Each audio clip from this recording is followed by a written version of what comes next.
Impulser la parité, c'est essentiel car si on ne le fait pas, les choses n'arrivent pas par elles-mêmes.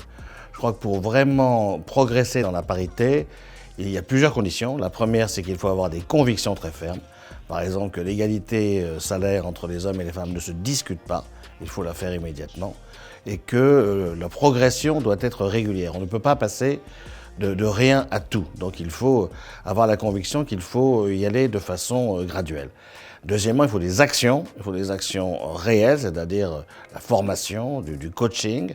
Il faut oser nommer des femmes à des postes de responsabilité. Je pense à quelques personnes que nous avons dans le groupe, comme Hanan Badra, qui est directrice générale de l'Égypte, ou Kepeng, qui est directrice générale de la Corée, qui sont des femmes qui ont commencé au début de leur carrière comme jeunes cadres et qui sont aujourd'hui des patronnes de grandes zones. Et puis après les actions, il y a aussi, je crois, la nécessité d'avoir de la détermination, parce que ça ne se fait pas en 2 jours, il faut de nombreuses années, et il faut aussi, ce qui est très important, transmettre cette obstination à l'ensemble des collaborateurs du groupe. Il faut que ça devienne naturel dans le groupe. Ça veut dire l'égalité. L'égalité entre hommes et femmes, c'est une réalité dans le monde. En revanche, ce n'est pas encore une réalité dans l'entreprise. Donc il appartient aux dirigeants de faire en sorte que cela arrive. Je vais vous dire que j'étais très opposé au quota il y a quelques années, par principe, parce que nommer une femme pour une raison de quota peut paraître aussi très méprisant, alors que je crois que les femmes réussissent avant tout par leurs compétences. En revanche, l'expérience nous a montré que si on ne prend pas ce genre de mesures, c'est encore beaucoup trop long. Donc je crois que oui, je suis plutôt favorable au quota à une condition, c'est qu'il ne soit pas stupide et qu'il ne demande pas une progression trop rapide que derrière on ne peut pas faire. C'est avant tout de l'obstination, de la détermination, de la patience aussi, et c'est, je crois, une part très importante, c'est de faire d'abord comprendre aux femmes qu'elles peuvent y arriver et également en même temps d'expliquer aux hommes que c'est leur devoir de les aider. Et je dis ça parce que nous avons l'expérience de viser la mixité, y compris dans les populations ouvrières où l'image traditionnelle de l'industrie, c'est que les hommes sont contremaîtres et les femmes opératrices. Nous avons réussi à transformer ça, à changer cela et faire en sorte que de plus en plus de femmes qui n'avaient pas de qualification aujourd'hui soient conductrices de machines et donc il y a une véritable formation. Et ça n'a marché que parce que nous avons réussi à les convaincre qu'elles pouvaient y arriver.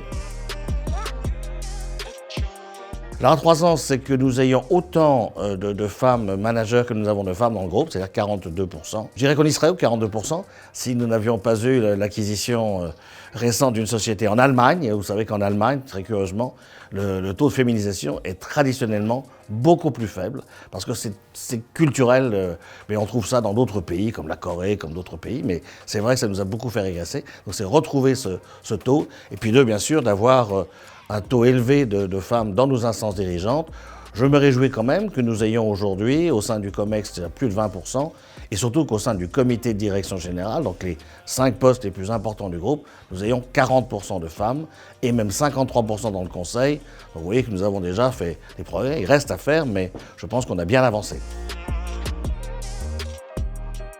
Oui, je pense qu'il y a effectivement un enjeu. On dit toujours que les entreprises fonctionnent mieux quand il y a un bon équilibre entre les hommes et les femmes. On parle de vie au travail et d'agrément. Je pense que c'est aussi une façon de vivre plus agréable. On vit dans un monde généralement où les deux se côtoient, et dans l'entreprise, c'était quand même un univers qui était un petit peu trop masculin. Donc je pense que la présence de plus de femmes est aussi très agréable.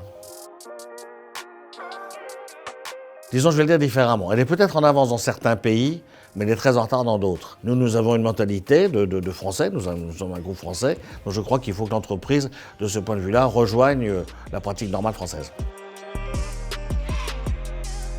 Bon, d'abord, c'est fait par un mouvement qui est, je crois, très positif. Et donc, il est normal que par notre participation, nous les soutenions. Et deuxièmement, je pense que c'est toujours intéressant d'échanger avec d'autres. On fait tous des erreurs, on est peut-être trop long ou trop rapide parfois. Donc je pense que c'est très intéressant d'échanger avec d'autres personnes et voir toutes les recettes qu'on peut trouver pour aller plus vite dans la mixité. Moi, je crois que le message que l'on doit porter, et c'est un devoir, c'est que la parité ne se discute pas, il faut la faire. Point. Et donc après, il faut la faire bien, mais il faut la faire. Pour les femmes, c'est qu'elles osent, parce qu'elles peuvent, les 3 quarts du temps, mais c'est vrai qu'elles sont beaucoup plus modestes que les hommes, et parfois elles doutent de leur capacité à y arriver. Et pour les hommes, c'est votre devoir de le faire. C'est peut-être la galanterie moderne.